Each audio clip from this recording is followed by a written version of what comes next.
Hér ætla ég að fara yfir svona nokkur af helstu hugtökunum sem við erum að fjalla núna í félagssálfræðinni.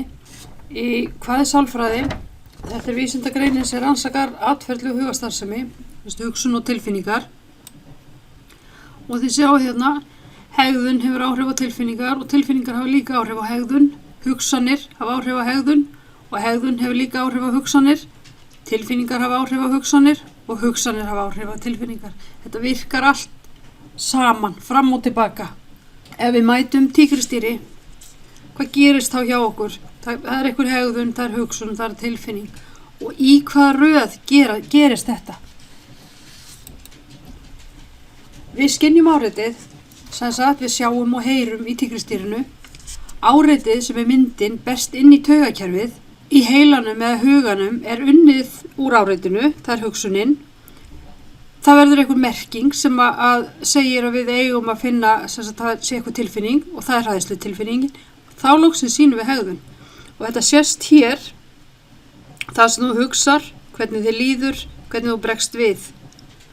Og þetta virkar allt í báðar áttir.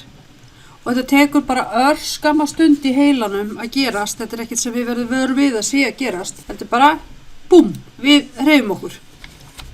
Félagssálfræði, ef við snúum okkur að henni, þá snýst hún félagshegðun fólks, samskipti, hvernig það hugsar og hvernig hegða sér innan aðra í hópi. Félagssálfræðingar kanna þannig til að mynda álitsmyndun, staðalmyndir, sjálfsmynd, viðhorf, fordóma, fortölur, ákvörðunartöku, undanlátsemi, hlýðni, hópþrýsting og hóphegðun. Atferlið endurspeglar bæði aðstæður og persónuna. Ef manneskju þykir aðstæðurnar vera raunverulegar, þá verða afleiðingarnar líka raunverulegar fyrir þessa manneskju. Félagssálfræðin er sem sagt í stuttu máli þetta hérna.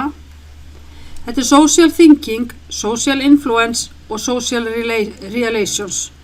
Og það er hvernig við sjáum okkur sjálf og aðra, hverju við trúum, hvaða skoðanir eða judgment við gerum og viðhorfin okkar.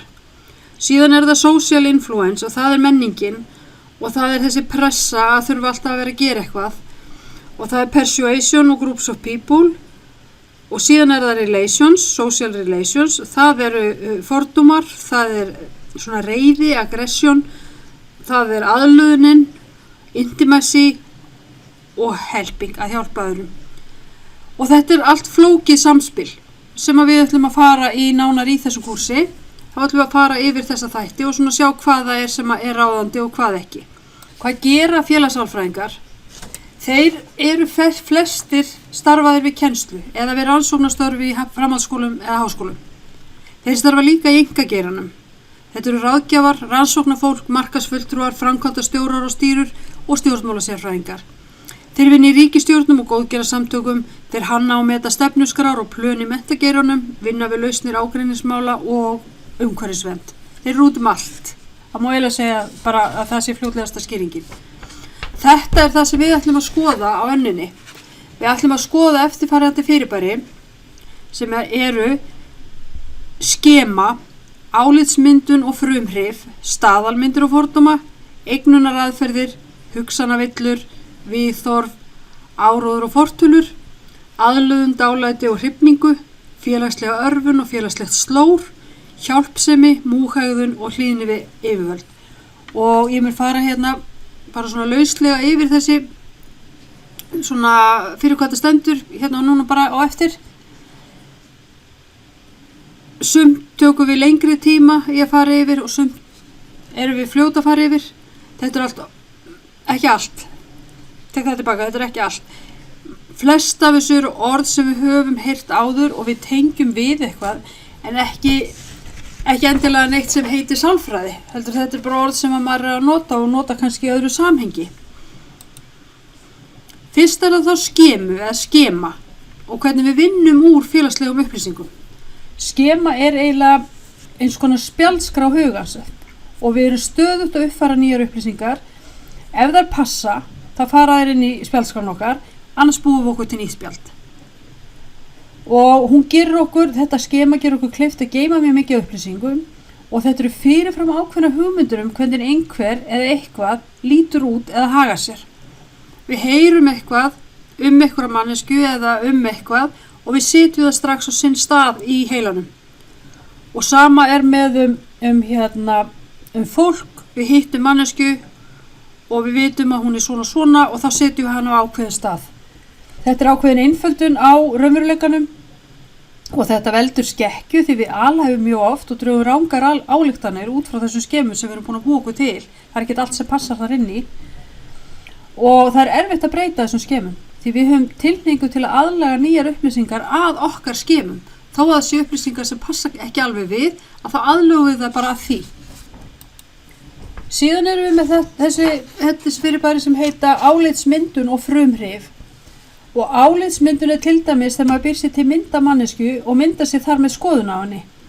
Meðan að frumhrif stendur fyrir fyrstu upplýsingar sem berast og hefur það mesta áhrif á skoðun og heildar álit okkur á öðru fólki.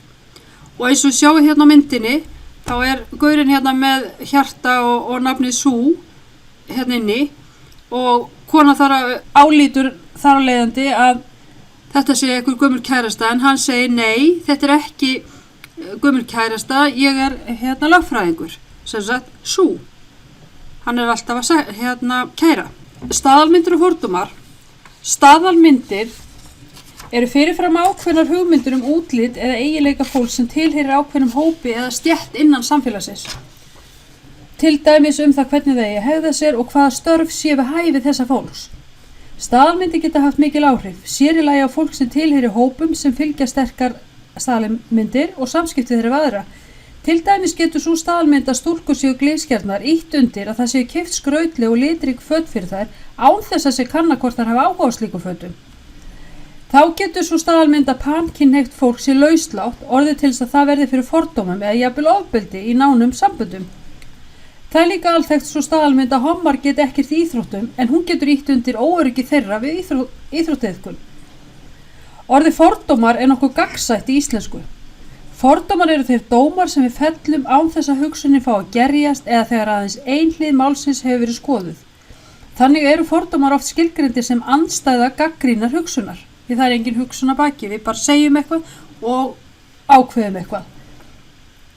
Oft er talað fordómar samhliða einhverri mismunun, en bann við hinu síðanefnda er gjarnan stjórnarskrárbundið og er þá tengt ákveðnum flokkum á borð við kynþátt, þjóðernisbrot eða þjóðerni, stétt, trúarbrögð, aldur, fötlun og tungumál. En er hægt að skilgreina viðfang fordóma fyrir fullt og allt? Er það hægt? Er hægt að segja burtu með fordóma? Og er þá átt við einhverja tiltekna fordóma eða er það allir fordómar? Hvernig komum við til með að vinna með svona?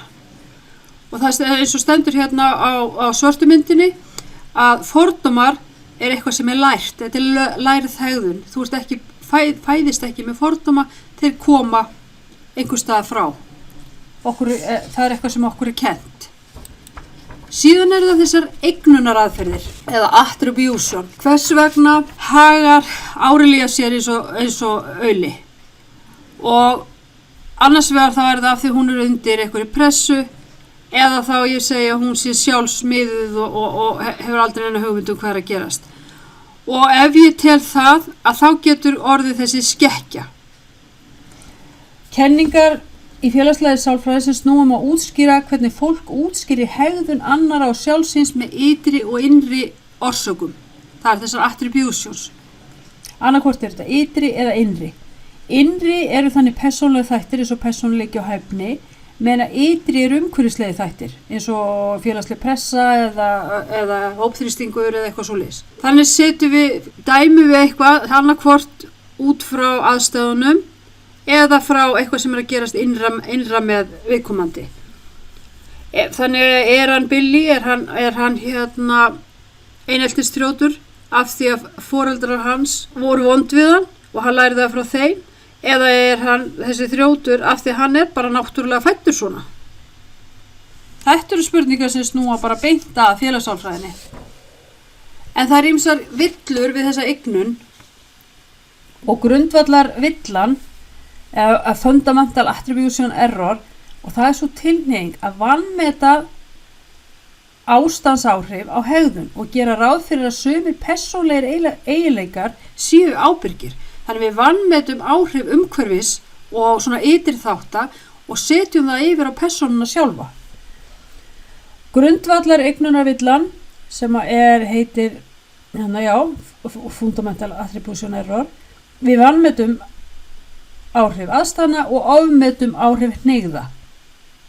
Við skýrum velgengni með hneigðum og mistök með aðstæðum. Af hverju náði ég ekki prófinu? Eða af hverju náði ég prófinu? Það af því ég læriði mjög mikið, ég rosa klár og ég vann fyrir þessu algjörlega sjálf. En af hverju féll ég? Af því kennarinn var lélegur og prófið var allt og erfitt og þetta sko alls ekki mín, upp á mig að sækja.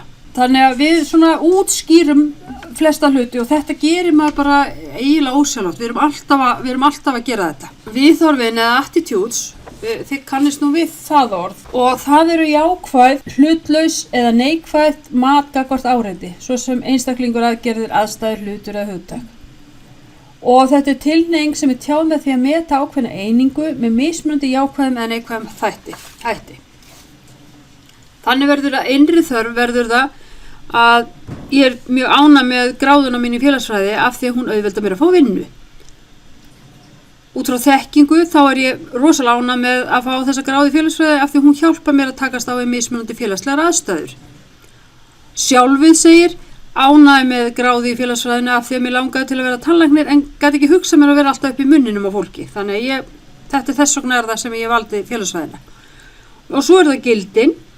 Ég er ánægð með gráðu í félagsfræði af því hún sýnir mína löngun til að hjálpa fólki. Ég veit ekki hvort þið eru nokkuð nær yfir það sem ég að þylja en við förum betur í þetta allt saman í vetur þannig að þetta er bara svona rétt kynning. Nú erum við með áróður og fortölur. Fortölur eða persuasion, það eru mannleg boðskipti sem hafa það að markmiði að hafa áhrif á aðra með því að breyta skoðun þeirra viðhorfum eða hegðun. Þessar fortölur geta verið tvenns konar. Að samfara einhvern eitthvað eða fá einhvern til að gera eitthvað. Áróðurinn hins vegar eru einhver mannleg boðskipti sem hafa það markmiði að hafa áhrif á aðra með því að láta þau breyta skoðun, viðhorfi eða hegðun. Þetta er ekki gagnvirkt og það er ekki reynt að ná málameilum. Það er bara sagt frá einni hlið málsins og reynt að höfða frekar til tilfinninga heldur til skynsemi. Því leið og skynsemi kemur inn í þá áttar fólk sig oft á því að það sem það er að hlusta á eða er að fara að gera að það er ekki mjög skynsamlegt. Compliance verður þegar að fólk breytir þessari hegðun sinni vegna annarra mannesku eða hóps sem er að skipa þeim. Og það er ákveðnar aðferðir. Það er ein sem heitir fóturinn í, þetta eru eiginlega 4 helstu. Það er fóturinn í dýragettina, tæknin. Þá byrjar á okkur litlu í byrjun og það er samþykkt og þá aukast líkurnar á því að stærri bón sé samþykkt seinna. Eins og nágranni biður þig að fylgjast með húsinu meðan hann er í burtu, ok, það er ekkert mál. En þá biður hann þig í framhaldi af því að vökva blómin í leiðinni. Og flestir segja já við því af því þeir eru þegar búin að segja já við hinu. Þannig það er hallarslegt að segja þá nei. Hurðin í andliti tæknin, þá biður eitthvað risastórt í byrjun, eða stórt, býst við að því sé hafnað og þá biður eitthvað minna. Biður eitthvað mikla skuldbindingu eins og til dæmis nágranni biður þig að sjá hundin og köttin og þú neitar því. Og þá biður það að vökva blómin og þá segir já að því þú vilt ekki vera leiðilegur að þú ert búin að segja nei við hundinum og kettinum. Lowball tæknin, það er að fá mannesku til að skuldbinda sig og þegar hún hefur gert það að þá hækkar kostnaði við skuldbindinguna. Til dæmis að þú ætlar að skrifa, kennari samþykkir að skrifa kennslubók. Eftir hann er búin að samþykkja það, þá kemst hann að því að það er ýmislegt fleira sem felst í því. Það þarf að ferðast og hitta fólk og hitta útgefundur, vinna kvöld og helgar fyrir skilafresti og jafnvel taka frí frá vinnu til að klára bókina á réttum tíma. Og þetta var ekki inn í upphaflega samningnum, en þá er ekki hægt að bakka út. Og svo það er það tækni sem heitir, það er ekki allt, það er að gera eitthvað tilboð og bæta svo við einhver aukalega til að láta tilboði líta betur út áður en manneskjan tekur ákvörðun. Og þetta er algengt þegar maður sér eitthvað, til dæmis eitthvað hlut sem kostar eitthvað og segjum bara eitthvað sem kostar 1.000.000 bíll. Þú getur fengið það fyrir 1.000.000 en ég ætla að fara að tala við yfirmanninn minn, kem tilbaka og segi ef þú borgar 1,5 að þá færðu ný dekk með og þá færðu nýtt útvarp, ég ætla að uppfæra whatever og þú segir já við því að þú ert búin að segja já við hinu og þú kannt ekki við að bakka út. Og svo sjáum við Calvin hérna á myndinni að hann segir, mamma, má ég kveikja í hérna rúminu mínu? Og hún segir nei, þú mátt ekki. Og þá kemur hann aftur og segir, má ég fara á hjólinu mínu upp á þak? Og hún segir nei, þú mátt ekki. Og hann kemur enn aftur og segir, en má ég fá köku? Og hún segir nei. Og hann segir, she's on to me, þegar hún búin að fatta þetta. Að í flestum tilfellum hefði hann þá sagt já við kökunni, af því hann búin að vera að biðja einhverja stóra hluti sem hann vissi, hann mætti ekki, af því upphaflega ætlaði hann bara að fá kökuna. Síðan erum við með næsta. Og það þessi aðlögun, dálæti og hrifning. Og yfirleitt þegar við erum að hugsa eitthvað svona, þá erum við að hugsa það í sambandi við eitthvað svona persónlegt eins og kærasta, eiginmann, eitthvað svoleiðis. En þetta á við alla þætti í samskiptum milli fólks. Það þarf ekki að vera einhverjir nánir vinir, það getur verið bara vinir eða vinnufélagar eða eitthvað svoleiðis. Og þetta eru 5 þættir og það eru líkindi og það eru nálægðin, hversu nálægt viðkomandi fólk, og það eru líkamlegi þættir og það er persónuleikinn og svona ýmislegt. Og við búum okkur til sambönd eða myndum sambönd út frá einhverjum af þessum þáttum. Stundum það allir sem koma til staðar, stundum það bara einhver. Til dæmis að það meiri líkur á að við vingumst við eitthvað sem líkur okkur. Og eins meiri líkur til við vingumst við eitthvað sem nálægt okkur. Hvort sem það í sama hverfi, hann í sama skóla, hann á sama vinnustað, eitthvað stað nálægt okkur. Það ekki eitthvað sem á heima, þið vitið, í Ameríku og ég bý hér. Þá erum við komin að félagslegri örvun og þetta eru með elstu kenningunum sem má tengja við félagssálfræði. Og það að návist annarra virðist valda örvun sem leiðir til meiri vinnurhraða. Og það var sérfræðingur, Triplett heitir hann, og hann var að skoða hjólreiðamann og hann tók eftir því að þeir náðu betri árangri þegar þeir voru að keppa hver við annan heldur en ef þeir voru einir á ferð. Þeir juku hraðan. Og í kjölfarið þá framkvæmdan tilraun sem var svo fyrsta sem var gerð á rannsóknastofu í félagssálfræði og það sýndi fram á börn vinna hraðar þegar vinna fleiri saman. Eftir þessa tilraun kom í ljós að nálægur áhorfandi hefur líka örvandi áhrif á frammistöðu, sérstaklega ef það yfirmaður. Einnig hefur komið í ljós að nálægð annarra dregur samt úr gæðum, því villum og mistökum fjölgar, afköstin aukast en gæðin aukast ekki endilega. En það samt ekki samræmi náttúrulega, auðvitað, það aldrei verið að gera lífið auðvelt, sko. Þannig að það ekki samræmi í rannsóknu, því aðra rannsóknu fá algjörlega andstæða niðurstöður. Það atferli sem batnar og eykst mjög vel þjálfað eða byggt á eðlisvísunum. Þegar atferlið flókið eða krefst hugsunar, þá fjölgar villum og mistökum. Þannig að það að ýmsu að hyggja. Svo erum við með nokkuð sem heitir félagslegt slór.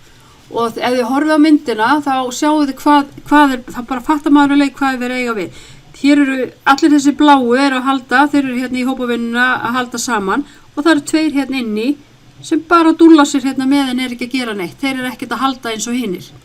Af því þeir eru í þessu félagslega slóri.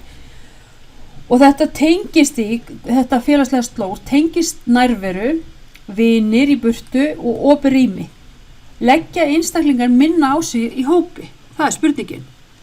Þegar fólk heldur ekki sé verið að fylgjast með frammistöðu einstaklingana, þá meiri líkur á að þetta gerist. Þegar verkefnið eða hópurinn hefur lítið gildi fyrir einstaklingin, þá leggur hann sér lítið fram. Þegar einstaklingurinn sýnir almennt ekki mikið metnað, þá hætti á að gera þetta. Og þegar einstaklingurinn býst við að aðrir í hópnum muni leggja sér mikið fram, að þá hann ekkert að vera neitt að grípa inn í og mikið. Og þetta gerist síður ef fólk veit að það fylgst með frammistöðu og að það sé von á umbun fyrir vel unni verk. Hjálpsemi eða sjónarvotta áhrifin, þetta eitt sem mjög athyglisvert líka og það algengt að fólk hjálpi síður ef það eru margir viðstaddir. Og það vegna félagslegs samanburðar og dreifingar ábyrgðar. Og ef maður spyr sig, getur ímyndað þér að þú sett að horfa á eitthvað sem að ráðast á, nauðga og drepa unga konu fyrir fram að þig og þetta atferli stendur yfir kannski 1,5 sólarhring og þú gerir ekki neitt. Þú segir strax, nei, ég myndi aldrei nokkuð tíma, ég myndi vera búin að grípa inn í. En 1964, þetta sem sagt raunverulegir atburðir sem verið að tala hér, að þá voru 38 fullorðnir einstaklingar sem fylgdust með eða urðu vitni að þegar kona Kitty Genovese, hún var ráðist á hana, hún var drepin og það gerði engin neitt. Og það sem að þessi 38 aðilar tóku þátt í hefur verið kallað bystander effect eða sjónarvotta áhrifin. Og þetta algengt, þessar setningar sem koma fram hér á þessari mynd mjög algengar. Það bara alltaf mikið að gera hjá mér akkurat núna svo ég sé að grípa inn í. Ég er alveg viss þetta verður allt í lagi. Og ég alveg viss einhver annar búin að hringja í lögguna. Manneskja liggur hér á götunni. Og þessi Twitter eða sendir á einhverja samskiptamiðla og setur Milla do something eða gerði eitthvað og þessi segja hún örugglega bara full eða hann örugglega bara fullur. Þetta ekki mitt mál og ég vil ekki blanda mér í þetta og ég að verða seinn þannig ég fer ekkert að blanda mér í þetta. Og þetta allt valið afsakanir en það verður til þess að enginn hjálpar. Múghegðun vorum við alveg að verða búin. Múghegðun að það Milgram, frægur í þessari félagssálfræði, hann gerði rannsókn á hlýðni einstaklinga meðal annars það sem átti að spyrja spurninga og gefa öðrum rafstraum leið það var svarað, ef það var svarað ránt. Niðurstöðurnar sýndu að 65% einstaklinga hlýddu þegar yfirmaður var viðstaddur en aðeins 20% þegar var fjarverandi. Og það ýmsir þættir sem stuðla að hlýðni við yfirvöld eins og skólinn, stofnanir og fleira. Múghegðun að hegða sér eins og hópurinn, jafnvel öðruvísi heldur en það eðlilegt, þar sem það brjóta lög og eyðileggja og fleira. Og það líklega eftir sem hópurinn verður stærri og einstaklingurinn minna áberandi sem slíkur í hópnum, hann bara hluti af hópnum. Og við eigum eftir að fara yfir þessar tilraunir hans Milgram þegar hann með þessi rafstraum þegar fólk að gefa og þú máttir fara upp í einhvern x mikinn straum eða þú máttir hætta og það kom í ljós að það hættir enginn. Fólk fer alveg upp í og heldur áfram að gefa þó það sjái að fólki sem það að gefa straum sýni augljós merki að það finni til. Þá heldur fólk samt áfram. Þannig að þetta skemmtilegt að spá í þessu. Og svo erum við með síðustu glæruna að þá það hlýðni við yfirvöld. Og þá ætlum við að fjalla Stanford tilraunina og myndina Experimenter og það fjallaði að það var valinn hópur af sjálfboðaliðum sem töldust vera það sem voru fullir heilsu, skipti fanga og fangaverði og öll tilraunin fór gjörsamlega á böndunum. Fangaverðinni gengu mjög hart fram í því að aga og refsa föngunum fyrir allt. Fangarnir voru í fangabúningi, fangaverðinni voru með dökk gleraugu, fangarnir voru bara númer og þar var leiðandi nafnlausir. Og það var ýmislegt sem kom þarna inni og það kom í ljós tilraunin byrjar á því að það eru alvöru lögreglumenn sem koma og taka viðkomandi til fanga þannig að þetta gert eins raunverulegt og hægt og síðan taka hinir við sem eru fangaverðirnir og þeir fá ekki sömu, þeir halda sér verið, fangarnir halda verið sér að fylgjast með fangaverðunum eða fangaverðinir halda verið sér að fylgjast með föngunum. Og það varð að hætta þessari tilraun áður heldur en tíminn sem þeir höfðu gefið sér rann upp vegna þess að þetta fór alveg úr böndunum. Og við munum horfa á bíómynd þetta og sem að það verður ekki fyrir eftir aðralótu og það verður mjög spennandi að sjá hvað kemur út úr því. Og þau voru eitthvað að tala að það væri sniðugt að vera með popp og kók og horfa á þetta. Þetta mjög óþægileg mynd að horfa á, þannig að ég veit ekki hversu glaður maður verður með poppið sitt og kóki með maður að horfa. En það kemur í ljós, þetta skemmtilegt. Og þessi mynd með íslensku texta, þannig að þetta verður auðvelt fyrir okkur að horfa á hana og ræða svo og gera eitthvað smá verkefni út úr því. Og þá segi ég bara, ég ekki bara vinda okkur í þetta.